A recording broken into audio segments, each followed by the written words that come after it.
What's going on, y'all? This your boy KC for L King Self for Life Wrestling Takes. Here to give you my honest review about today's episode of Dynamite. This is the first episode of the Cowboy Poop era. They put it in the law. National holiday, Cowboy Poop Day. We open up the show. Now, right before the show gets started, we got the Elite talking. Kenny Omega addresses everything. He addresses his Elite brethren. He's about to take a huge hiatus. But he says when he comes back, he's going to wreak havoc with the Elite. Adam Cole interrupts him. And he said, unfortunately, Adam, I wasn't talking to you. I was talking to the Bucks. They're basically teasing what's to come to the Elite as soon as Kenny Omega returns. So now, as we get ready, the Dark Order is out. They are in the ring. Johnny Hungy, a.k.a. John Silver, introduces our new AEW World Heavyweight Champion, Mr. Cowboy Poop himself, Adam Hangman Page. He comes out. The crowd is white hot. They going nuts. They in his backyard of North Fork, Virginia. Man, let me tell y'all something.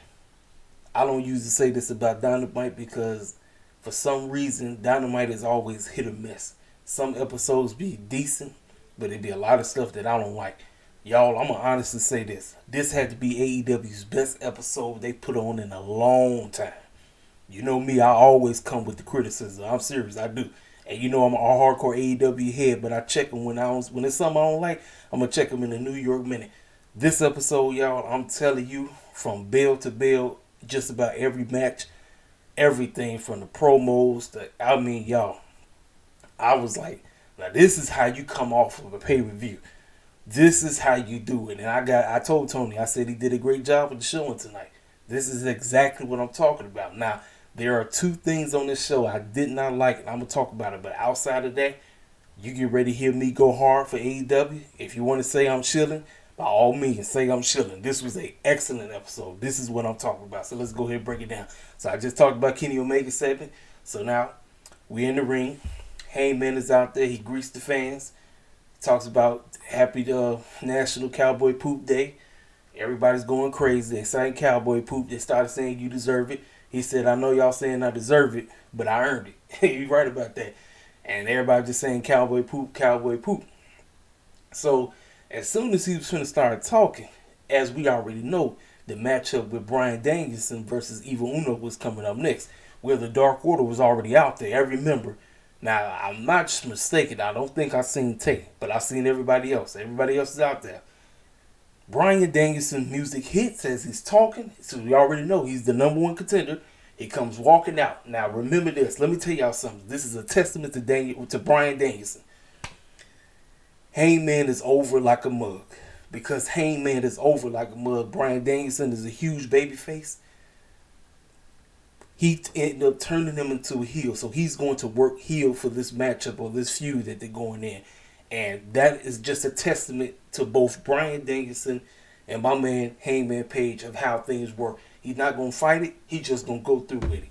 They both went back and forth with things, what they said. He talked about him, saying that he's not here to be cool. He congratulated him and all that stuff. But he said he ready to kick his head in, kick some cowboy poop and all that stuff. Hangman clapped back. He said, yeah, that's cool and all. He said, but I'm going to kick your butt. And he said, at least it didn't take me 30 minutes to beat Kenny Omega. Because he told him, he said, you shouldn't even be the champion. He said, yeah, but at least it didn't take me 30 minutes to beat him. Listen, they was going back and forth. They went back and forth. They got into it. Everybody had to hold everybody off.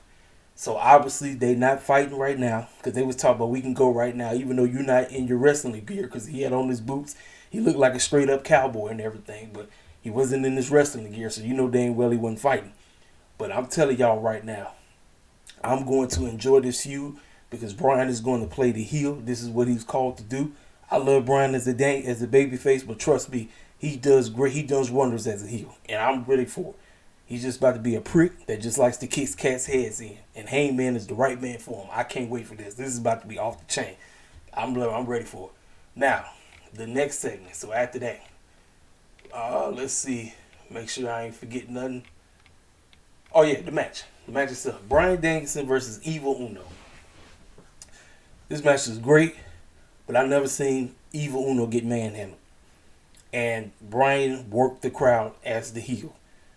He manhandled Evil Uno like he stole his money. He tore that boy up like it was. I said, man, look at this stuff. And the crowd, they booed him. They booed him like it was nothing. Evil Uno got his head kicked in. He got his head kicked in. He put him to sleep. Match over. So after that, Bryan Danielson hopped on the mic. He said, well, since I'm basically beating up members of the Dark Order, I'm calling every member out. Oh, we're going to Chicago next week, so they coming back this way. No, I'm not going to the show. I'm going to watch it on TV. But he said, I'd like to face a certain member of the Dark Order that's from Chicago, talking about Colt Cabana. So we get ready to get Bryan Danielson versus Colt Cabana next week on Dynamite. Should be a pretty good match. Like I said, I don't think Colt Cabana is the best wrestler, but I think him and Daniel Bryan. Oh, y'all forgive me. I got to quit calling him by his slave name, Bryan Danielson. I think it's going to be a pretty good match. I think they might have good chemistry, but we just had to see when that time comes. But he called out. He said, I'm going to basically kick every member of the Dark Order's heads in until he get his hands on Hangman Page. So if you want to say that Hangman is the unofficial leader of the Dark Order, you can say that right now. I know he's not, but you can officially say that he is that. He's pretty much taken that role since our late founding good guy, Mr. Brody Lee, has passed on. I think that you can pretty much pencil in he's the unofficial leader of the Dark Order, which is not really, he's not, but you can say he is. So that's just basically how because Dark Order is over like a mug. They over like a mug, and it's just, it is what it is, you know what I'm saying? But good segment, great. So like I said, let's move on.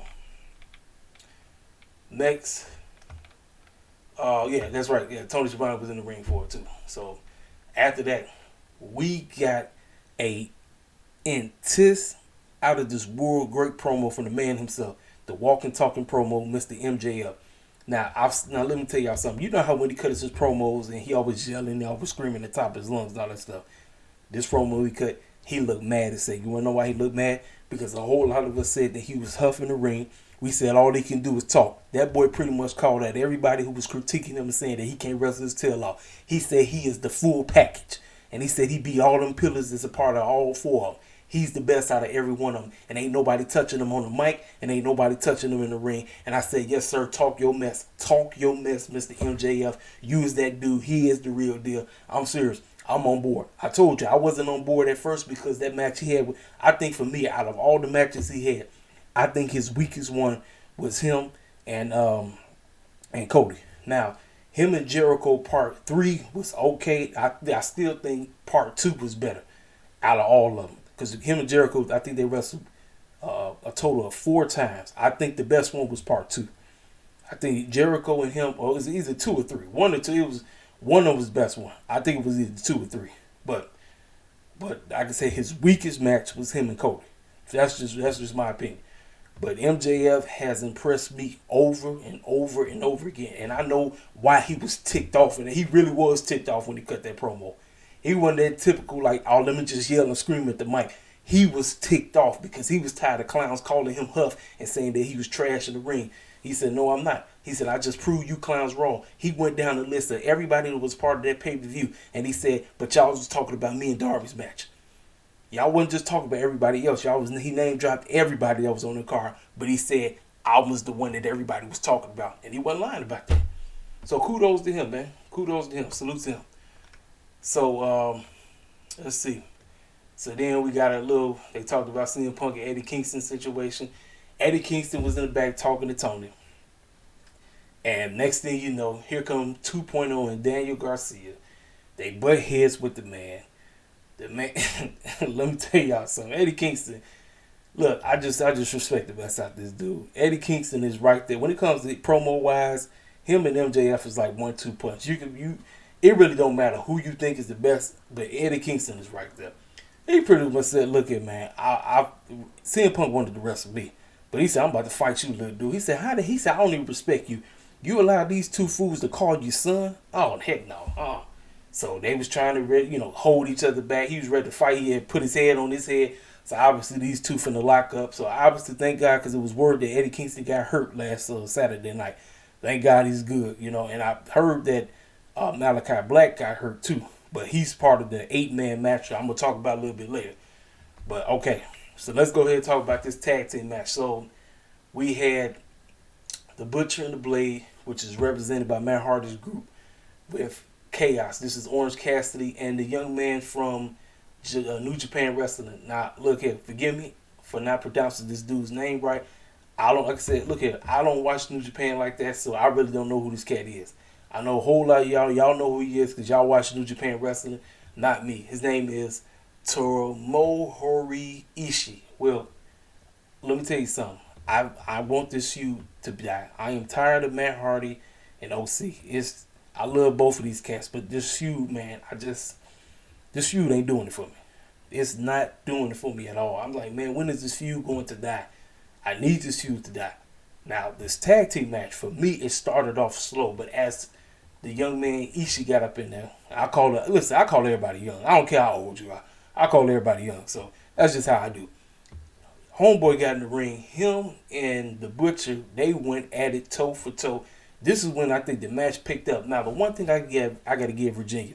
Virginia's crowd was hot all night. And they was hot for this match. They was hot. They loved it because I guess they must be huge fans of Ishii. Ishii dude was going off. He was tearing everybody up in this match, man. And that was the reason why they won this match. Hopefully this feud is over, but I don't think it's over. I really don't think this feud is over. It should be. But for some reason, Tony Khan is still trying to beat a dead horse with this feud. This feud should have died. It should be over with. After that man won, that should be it. But somehow they still want to continue this feud. I don't know why. So like I said, if there's anything I didn't like, it's this feud. Now the match itself was a good tag team match. It was a good tag team match. But I'm just over this feud. I really am. I'm over it. So like I said, Chaos and them in the winner. Backstage, Tony Schiavone is with Andrade and FTR. And they addressed their loss at Full Gear. Andrade say, even though I lost to Pac and Cody, me and Malachi, I'm still the best. And then his assistant, Jose, he was starting to talk. He actually grabbed that man and pushed him back. Then Dash and Cash started talking. Dax, I think it was Cash talk. He said, we got robbed. He said, that was even an illegal man. I said, yeah, because that whatever they was trying to do was stupid. So apparently now, with what took place, we are about to get a 8-man tag team match, and I believe it's going to take place on Dynamite, if I'm not mistaken. So it's going to be FTR, Malachi Black, and Andrade versus Pac, Cody, and the Lucha Bros, and I believe it's going to be on Dynamite. 8-man tag team match. Y'all should know how I feel about multi-man matches. I guess they're going to go out their way and give us a great match. So, that's it. Oh, and also, too, Tully hopped on the mic. He said, hey, Arn, I see you decided to get involved, but I still got one good match in me left. So that tells me that those two bozos are going to try to get back in the ring. I was like, oh, boy. Two older gentlemen going to try to wrestle. Oh, my goodness. Here we go. Like I said, we'll see. So, we got a little vignette of Ted Conti giving her promo about how she gave it her all in the match against Miss DMD, Britt Baker. But she said, even though I came up short, she said, one day I will become AEW champion. I felt that promo. It was a very good promo from her. And I'm telling you right now, she was the MVP of that match. Ain't no ifs, ands, or buts about it. I respect the mess out of Miss DMD, but Miss DMD got carried. Now let's go ahead and talk about her little promo. Now here's the deal. She was standing there with Ruby. She was standing there with Rebel, and she was standing there with Jamie. Now you know how every time when she does her DMD, Jamie Hayter didn't do it this time. There is something, I don't know what's happening. I don't know if the two of them about to split and Jamie's going to go babyface. I don't know. I can't tell it. But anyway, DMD was like, well, since I basically be running around here carrying the division, I said, yeah, you carried it all right. Miss Ted carried you throughout that whole match. Let's call it for what it is. I don't know what the heck she was talking about. But as she did her little DMD, talk about ain't nobody going to beat her, I'm like, yeah, we know who's going to beat you. It's Miss Thunder Rosa. That's going to take that title off you when the time comes. But so right after that promo, we got Hikaru Rashida versus Nyla Rose. And this is the AEW TBS Championship Tournament qualification match. Shida and Nyla Rose have excellent chemistry. This is the one thing I always talk about. Chemistry matters when it comes to a match.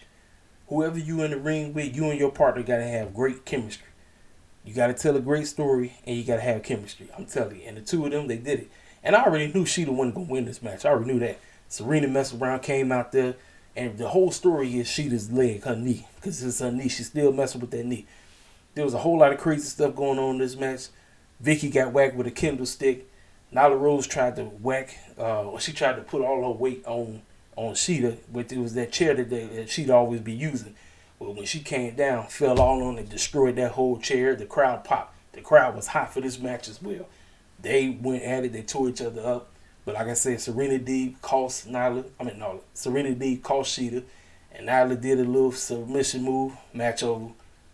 Nyla moves on as expected from what took place at the pay-per-view on Saturday night. So, very good match between these two. I think this was part 3 between them. This might have been part 3 or part 4 because they wrestled multiple times. And they did a great job. So, obviously, Sheeta and Serena, this feud is continuing. And I'm glad because Serena and Sheeta, they tear each other up. And they have great matches. So, I'm really here for it. I can't wait to see the next one. So, after that, we got a promo from Malachi. Now, Malachi, like I said, everybody said that he might be still injured. He cut a promo and he said, well, I've been added to this matchup. And he said, I can't wait to destroy folk. This pretty much what he said. He talked about Andrade, FTR. He said, we're going to hunt Rose. We're going to turn the air. He's going to bring Toxic and make him realize that the small part he plays in the massive equation now unfolded in front of him. Got right to the point. He ain't playing. Malachi Black ain't playing with Cody's tail. And let me tell you, speaking of Cody, so I'm going to address the situation. Cody Rhodes is no longer on Twitter. There's a lot of people who got mixed feelings about the situation. Cody said he got off because he was tired of the negativity. Let me tell you something, man. We living in the age of social media. Cats are going to say all kind of crazy stuff to you. You got to be able to take it. Like I said, look, turn the thing off. You don't have to have your mentions on. You don't have to. Like I said, let people say what they got to say. Keep it on the respect level. But it is what it is, man. Cody, I personally think it's time to go heel, sir. It's time to go heel. No more babyface run. I know, like, Cody Reynolds is a nice guy. But Cody Rhodes, no. Twisted maniac. Just crazy as a Betsy bug. It's time to go heel, man. And maybe Malachi Black is the man to do it. It's time. This babyface run is over. It's over. But like I said, people just saying stupid stuff just to be disrespectful. No, you're out of line. I don't go for that. People always talk about mental health all the time and bullying folk, but then like when it comes to Cody, you want to bully him. It's not. I don't want to hear nothing about no mental health issues. And then here you go over here bullying that man. No, it don't work. I told you. When it comes to in-ring, that's why I criticize folk about in-ring stuff. Outside of that, no. But when you in the ring and you doing stupid stuff, or you want to kid up here and act like you want to be a babyface and you fight and turn the heel, I'm going to come at you. I'm not going to come at you in a disrespectful manner, but I'm going to come at you. I'm not going to be like all these fools to be on social media saying all this dumb stuff, you know what I mean? But like I said, overall, Mr. Cody Rhodes, it's time. It's time to embrace the hate. It is time to embrace it and become a heel. So, MJF comes down to the ring. He's got more stuff to say. Sean Spears is right there. Wardlow is right there. Sean Spears hops on the mic. MJF hops on the mic. MJF is talking about how he running the show. He running everything. The fans going nuts. Oh, and he also addressed Hangman. He said, I should be champion right now. Matter of fact, I could take the title from Mr. Cowboy Poop and take a dump on him. I'm like, so he's telling you what's to come. Now, I did not see this dude coming out to interrupt him. Y'all, we getting ready to get MJF versus CM Punk early. I was not expecting it right now. MJF is talking, and then CM Punk's music hits, the crowd goes insane. And I'm sitting up here saying to myself, man, we get this match early. I'm like, I'm not thinking about them feuding until MJF has the title. That's when I was thinking about it. But we get ready to get this match now. That tells me CM Punk getting ready to lose his first match. Because we know dang well he ain't beating MJF. I don't give a crap. He is not. He ain't beating MJF. MJF is going to beat him. He's going to cheat to do it, but he's going to beat him. But I loved it. So CM Punk walks out. Now let me tell you something. MJF was big and bad, big man on campus, right? Talking all kind of mad crap, talking all kind of nonsense. He feeling himself, right? CM Punk is in the ring with him. That man melted like ice cream. He melted. I looked at his countenance and it changed. It went from, yeah, I'm big and bad, to he became like a timid, like, because he know that was his idol growing up. Everybody was starting to share that old picture back when he was real young, and he took a picture with him and CM Punk. And obviously that was, he idolized CM Punk. So the fact that the man was in the ring with him, he melted. MJF melted. I ain't never seen that man melt like that. And he became very timid. He became timid in CM Punk. So what he did was he extended his hand. CM Punk looked at the dude, bust up laughing, and walked off. I said, oh, this is going to be crazy. I was like, I wasn't even expecting this matchup to happen this quick, but we getting it right now. I said, yes, sir. I said, okay. I was like, Tony ain't playing on this episode, man. He going for all the big guns on this. Kenny Omega stepped inside. He said, look, I'm about to really shoot this stuff up. Y'all didn't think I was about to bring the heat? Oh, I'm bringing the heat, and he wasn't playing. I said, this is what I'm talking about. I said, fresh off of a good pay-per-view, this is what you want to do. Kudos to that. That was an excellent segment. MJF was standing there looking like he was dumped. He's like, I know my idol didn't just diss me like that. I know he did. I know this fool did not just disrespect me like that. And I know he felt crushed inside, but he's playing, it's the roles. They doing the roles, and I'm like, man, these feuds that we getting ready to face, man, this is what I'm talking about. This is professional wrestling television. Yes, it's a mixture of sports entertainment, but everything glues together, and this is what I'm talking about. I ain't getting this over in WWE land. I don't give a crap what people talk about they excited for Becky Lynch and Charlotte because it's real life feud going on and they adding it to the script. I don't care nothing about that. What's going on over here is real stuff, man. Quote unquote scripted, but it's real, if you get my drift. But we're invested. They're keeping us invested. This is what I'm talking about. You keep us invested, cats gonna want to tune in. This was excellent on all areas, everything. I ain't got no complaints. Let's go. So, we go from that to the worst segment on the whole show. Tony Schiavone is in the back with Darby, and he talks about where is he at right now, where is his head after he lost to MJF. And Darby was like, well, everybody thinks I've been broken, I've been defeated, but I haven't. I'm looking to face the biggest and the best. And as soon as he said that, here come Billy Gunn and his sons walking up. I said, you got to be kidding me. Ain't nobody and their mama checking for Billy Gunn and his sons. Nobody. I ain't checking for that old coot. I don't know about y'all, but I ain't checking for him.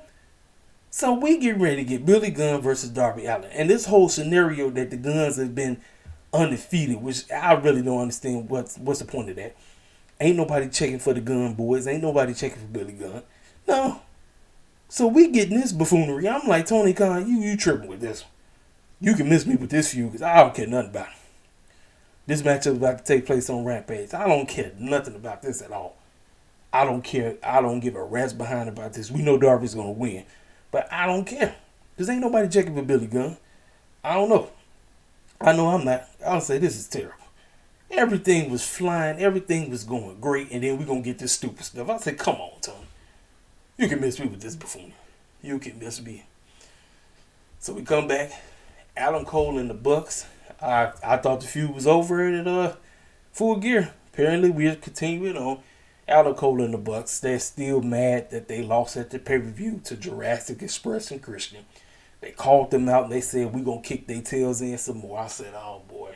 We're still continuing this feud. I thought the feud was over. It's not over, y'all.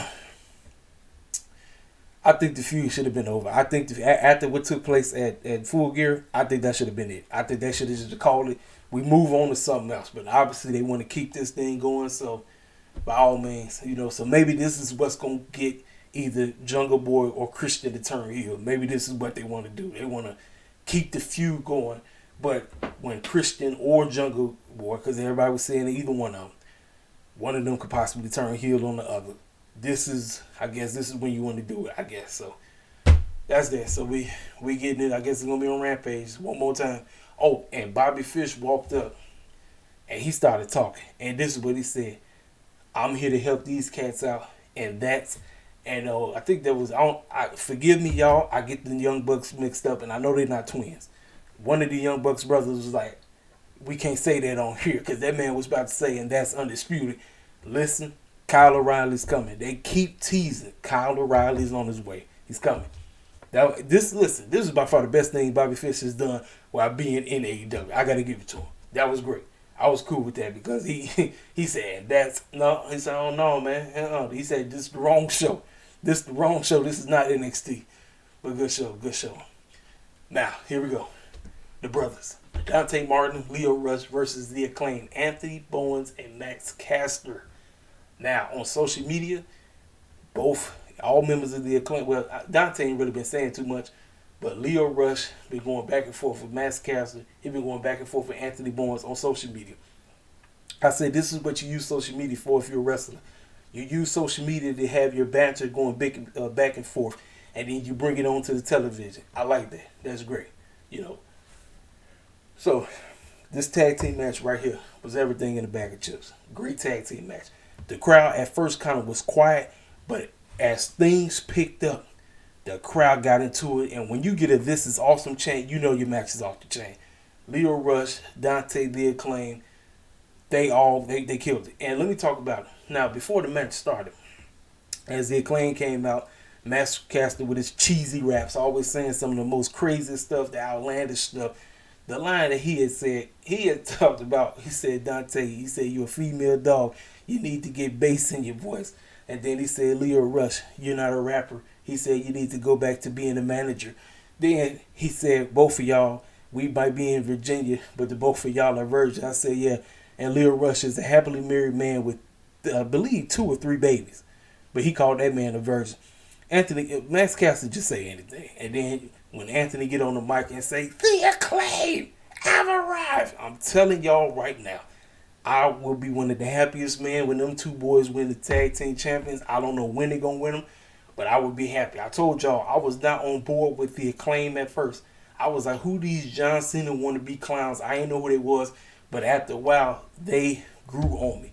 The Acclaim grew on me, and now I'm one of the biggest Acclaim heads on the planet.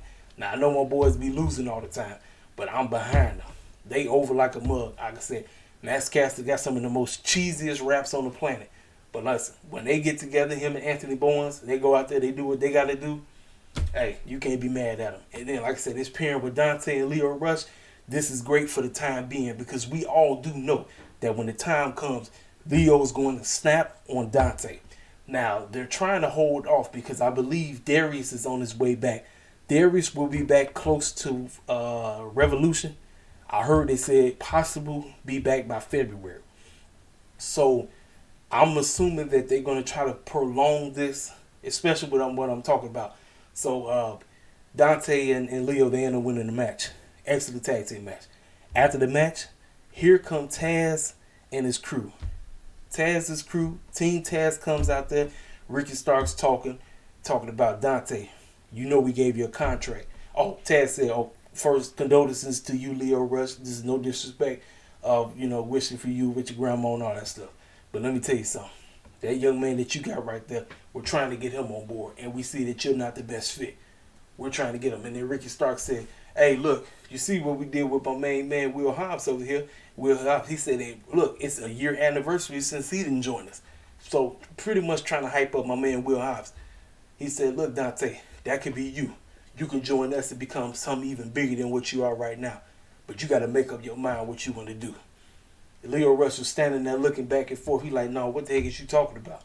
Listen, I believe what they're going to do. Oh, and the fact that Tony Schiavone, I believe it was JR, Tony Schiavone, or Excalibur. One of them actually mentioned that with Lio Rush and Dante beating the Acclaim were the 4th member, the 4th number ranked when it comes to the tag team ranking. So they beat them, which means they're moving up in the tag team ranks. I would not be shocked if Leo turns on Dante when they potentially get a tag team shots against the Lucha Bros. I'm assuming like we're gonna try to tie something into that. I'm not sure where they're going with this, but I'm gonna keep watching because I do like the fact that Dante Martin has been showcasing his talents like crazy, and everybody and their mama want him. Everybody. I said Tony Khan, I'm liking what you're doing with this young man. Keep this up. Keep it up. Keep it up with us. Keep showcasing us. Keep allowing us to go out here and do what we need to do. Because I told you, our fan base is out there. Our fan base wants to get down with AEW.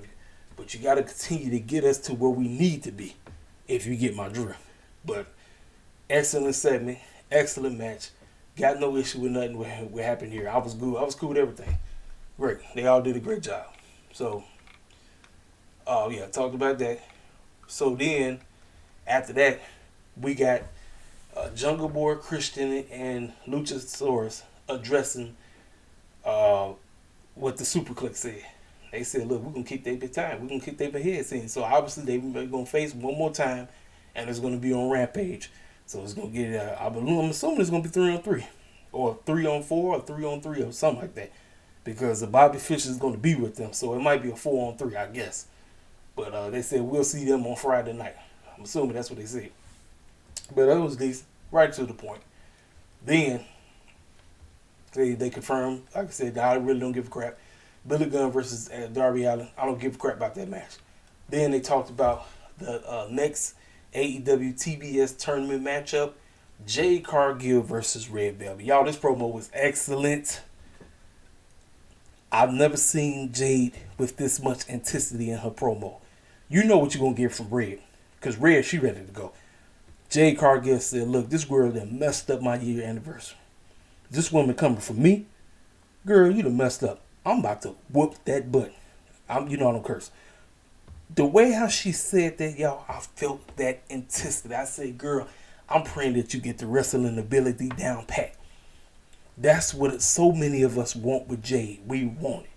I want Jade to get it, and I know Red can give it to her. I know Red can give it to her. This is why I'm praying that both my girls go out there and they slay. I want my sisters to go out there and do work. Jade and Red, we praying, we hoping for the best. Ladies, you go out there on Friday night and you give us the best match that you can possibly give us. Now, as to who's going to win this match, I told you, I said I'm rolling with Red. But if Jade Cargill wins, she wins. But I'm telling you right now, I want these ladies to go out there and give it they all. But that intensity that Jade said, whoo. Listen, I said she coming. My girl Jade is coming. My girl Jade is coming. Get that wrestling ability down, because she got the character, she got the charisma, all of that. She got the promo work, all that. It is the wrestling ability that we are hoping hard that she gets. I know she's fresh. She's been wrestling for a year, so we understand that she's still kind of quote-unquote green. I don't like to use that terminology, but we understand that. But I want my girl to get it.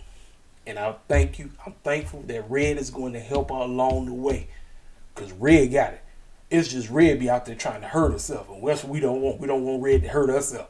So I want these two ladies to go out there and slay, go out there and kill it, go out there and do what they need to do. Give us an excellent match. Nyla and Rashida, they did their thing tonight. We need these two to go out there and give us their all. That's all I got to say for that segment. So right after that, they talked to FTR. They talked to the Lucha Bros. The Lucha Bros and Alex Abrahantes, they address FTR and El Idolo and Malachi Black, and they said we're gonna beat the brakes off of them. We're looking forward to seeing y'all on Dynamite. That's all. I'm just translating. That's basically what they said. Right to the point. Like I said, they let Pentagon speak. Pentagon, he's talking Spanish, and then Alex, he translate for him and everything. Right to the point. They said we coming for him. Like I said, y'all crying, talk about y'all was robbed. No, y'all just lost the match. You know what I mean? So, like I said, it is what it is. So, now, let's go ahead and talk about it. Jay Lethal, Sammy Guevara, AEW TNT Championship main event.